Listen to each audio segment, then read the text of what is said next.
Hello, people of grace. This Sunday, we kick off a new sermon series working through the book of Ecclesiastes. And as a build up to that, in last week's Pastoral Connect, I talked about vanity chasing likes. Vanity is something that's empty or even futile. And when we are in an empty place, we chase likes, we chase dopamine hits, we chase highs. And Solomon in the book of Ecclesiastes spent his life chasing highs. But at the end of his life, he wrote this book, Ecclesiastes. And so if we're talking about vanity is chasing highs and likes, how do you correct that? Well, you preach. And you preach a hard message that we need to hear. You preach dust in the wind. Like that old Kansas song, dust in the wind. All we are is dust in the wind. Ecclesiastes starts with these words, the words of the preacher, the son of David, king in Jerusalem. Vanity of vanity, says the preacher. And then verse 3, what does man gain by all the toil at which he toils under the sun? So, I have three questions for us today. Number one, what are you preaching? What are you challenging yourself with? What are you trying to press into to find what's meaningful or real? And are you willing to challenge the vanity fair of this world?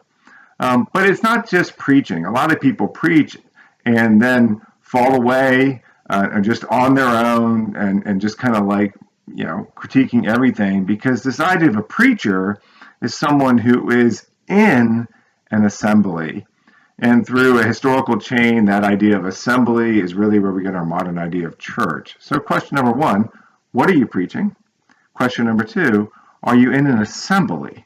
Because it's in an assembly in a local church where we're supposed to be able to challenge and really deal with truth and get pushback from each other so that we aren't chasing likes and vanities. But that begs the third question. Can you handle the truth? Because verse 3 says, what does a man gain by all the toil at which he toils with under the sun? All the hard work, all the toil, just the blood, sweat, and tears, what does it really accomplish? Well, it can accomplish things if it's tempered by not just trying to fix this world, but remembering your Creator. That's ultimately what Solomon comes back to. Because when we just try to fix this world, no matter how good our motives, it ends up failing miserably in the long run, even as Solomon's once glorious kingdom failed miserably. So can you handle the truth? Because the truth challenges us to keep ourselves small and focus on obeying God and His commandments. Let me give you just one example. When we try too hard to create these grandiose plans to fix this world, and it relates to education. Education is good. We should want to increase our people's education. And according to one source, student enrollment in college has increased 78% since 1976. But 1976, that's a telling time. 1976 to 1980 is the Carter administration. And Jimmy Carter, I think rightfully, recognized that we needed to improve educationally. And so he elevated the Department of Education to a cabinet-level position. He put that into effect in 1979, and it kicked in 1980 in the next administration.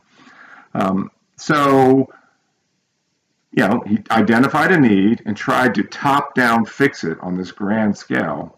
And we have increased student enrollment since 78%.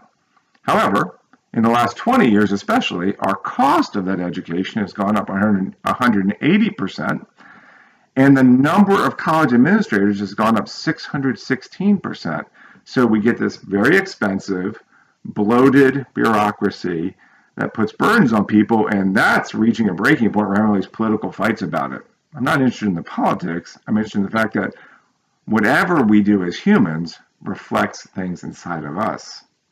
And if we aren't careful and we don't remember our Creator and focus on the small and kind of bottom-up thinking, even if we have a good motive like increasing education, it all starts to collapse in on itself And what did we gain by all our burdensome toil? In other words, our story can end the same as Solomon's reign ended.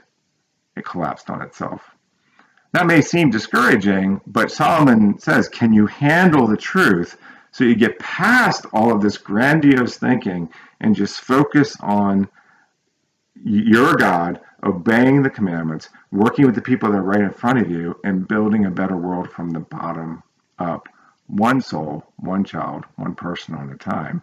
And that's an encouraging thought, because that we can do, and that's not vanity. Have a blessed day.